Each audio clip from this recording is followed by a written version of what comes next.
pas, me le soutien kakade et amenyon me le soutien to. Nyama gramblo me le soutien kakade. Miame ko mi le podin quand le gliadi. Mi le gle imagine le gliadia leni gamado gomena milo. Leni gamado gomena mi miame ko le podi imagine leni gamado gomena mi emni gado gomena mi ami nko le onde pepo. On laisse gomme alors. Et avec quelqu'un publier vidéo on va déclarer les soldats au bovo. Avec publier vidéo a mis la poêle à couer. Et quelqu'un a publié vidéo et l'enquête il a dit kaka mi va leo anyabe o yo ndaga polo. On laisse gomme wa kenyangbe wa me o poire. Kenyangbe wa me boa veve to an kenyangbe wa me okwa esuna nya hoho kemenyibe enu emo kemenyibe enu emo yemi so le podi nkonye le ikwa lenyi gamado gomenami one love nami togo to akpe kaka ole se me alo kemigbe podi nko akwa lenyi gamado gomenami vo mato nami be boboa vendredi a yeme challenge adato bobo na boboa yeme challenge adato fano ameko fil na chikan mi a vidéo de poboaji bogbore ne mi aso do ebese na o kombe ame nyangbe mokware feu ke nyangbe wa me okwa evo esuna ho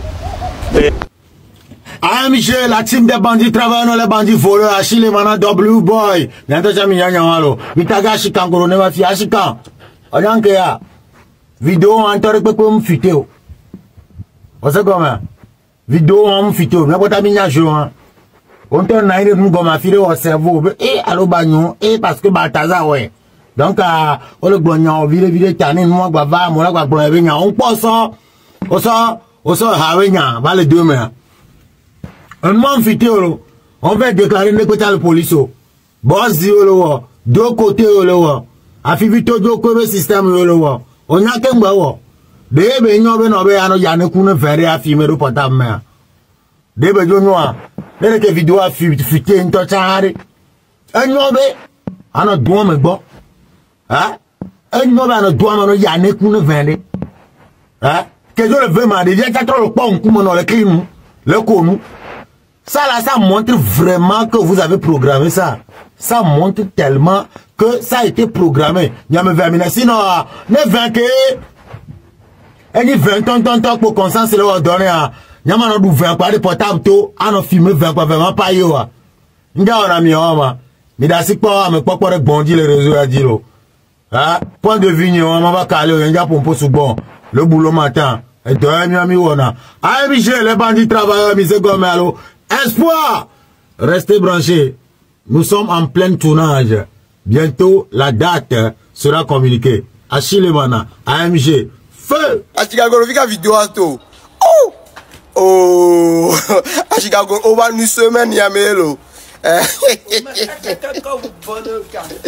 togo to da tu de kudo Zaga o ya so a Chicago benya ke so politique aro voa jume fielo ni sopero fique mina no conseil jeune le ntontoa mi po na npo voa ke la dom ya dia mi gbon na benya ame wo ame ni so ya pe so taname nyobe de viol le follow yo be le jito go be évolution nyano vi wo ame a mi ngbon be nyo paso nko preuve le nwanti e de konke po e ga ke be le dame de to gba me wa mi la to la be président ya lo so ja o po ame so taname so dangbere funu be me akpo ne tepe no so taname so dangbere funu e mi la gbon ju kwa ke a Chikangoro don me boa obaso ya so politique be eni imagine for o mo han ba ya Zaga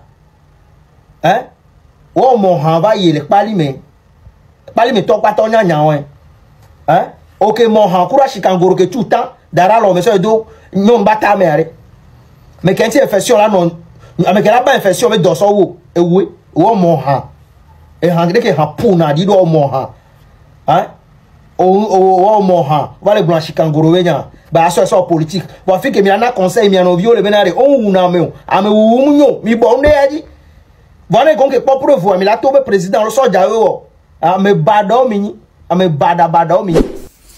Moi, ce qui m'écoeure suite à la vidéo qui actuellement fait le buzz sur la toile togolaise, c'est la petite, la fille qui n'est aucunement connue du public. Mais aujourd'hui, on la connaît par le Togo, pour ne pas dire le monde. Aujourd'hui, elle est connue. Comment? Négativement. Elle est connue sur un angle très sombre.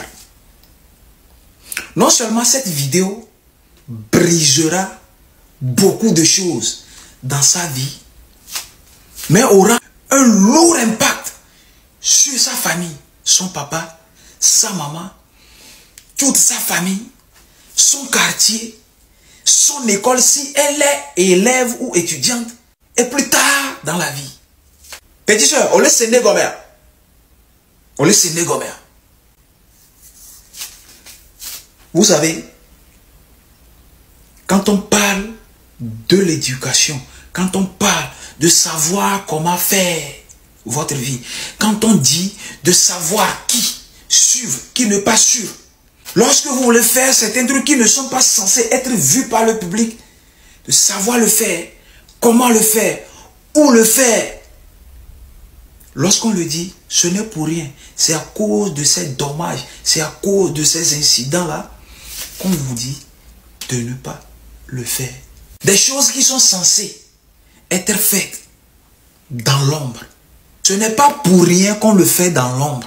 Ce n'est pas pour rien qu'on le fait dans une intimité restreinte. C'est pour ne pas que le public le sache. C'est pour ne pas qu'on le sache. Raison pour laquelle on le fait dans l'intimité la plus restreinte. Mais aujourd'hui, c'est devenu une mode pour nous. On affiche, on fait ce qu'on veut. Voilà les conséquences. Petite, ça t'apprendra et ça apprendra aussi aux autres qui ont regardé cette vidéo. C'est de le député. Oh, à Chicago, on va une semaine, Yamelo. Togo to da tu de kudo à Chicago, on vidéo à tout. Oh, à Chicago, on va une semaine, Yamelo. Togo to da tu de kudo à Chicago, on vidéo à tout. Oh, à Chicago, on va une semaine, Yamelo. Togo to da tu de kudo